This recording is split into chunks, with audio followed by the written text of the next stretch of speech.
Once you have your network set up where the computers have become dependent upon the Win server to help them resolve computer names to IP addresses, you need to ensure some type of reliability on your system. The way you do this is by having more than one Win server on the system and set the Win servers up to replicate their databases to each other. So when one updates itself, what it will do is it'll send the information over to the other and vice versa. Now, you need to set these up where they are allowed to replicate.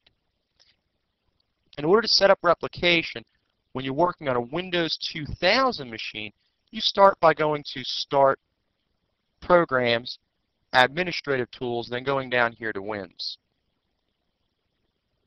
If this was a Windows NT machine, what you would do at this point is you'd go to Administrative Tools Common, and you'd go down to the Wins Manager.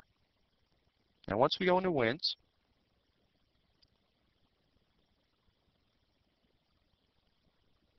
we go into our server, we right-click on the replication partner, we select New Replication Partner, and we put the IP address in.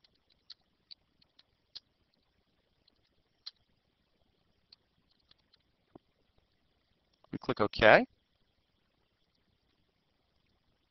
Then we check on our replication partners by double-clicking on it. Here's our new server, Server 4.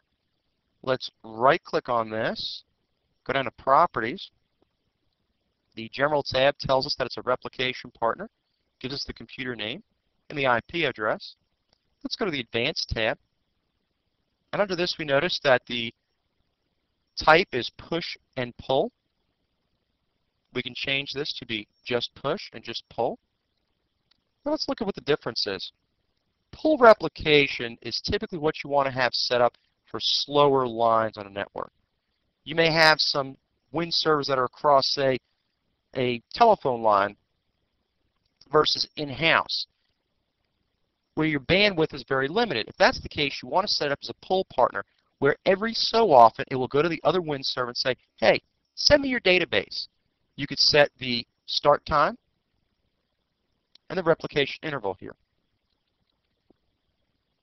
Now, if you have push replication set up, this is something you want to see on a faster network where a little bit of increased traffic won't drastically slow it down because you have some extra bandwidth. You set up push replication where once there's a change made in the database, it says to the other machine, hey, here's my database, add it to yours, and it'll give all the information to it. Now, in a case where bandwidth's not an issue, you could have it set up for both push and pull, where when it makes changes to itself, it will push it to the other machine, as well as every so often, it will pull from the other machine. But, as I said before, if you have a bandwidth issue, you have slower lines, you want to pull. If you are not limited with bandwidth, you can just push. I click OK, and my machine is now set up to do both push and pull with each other.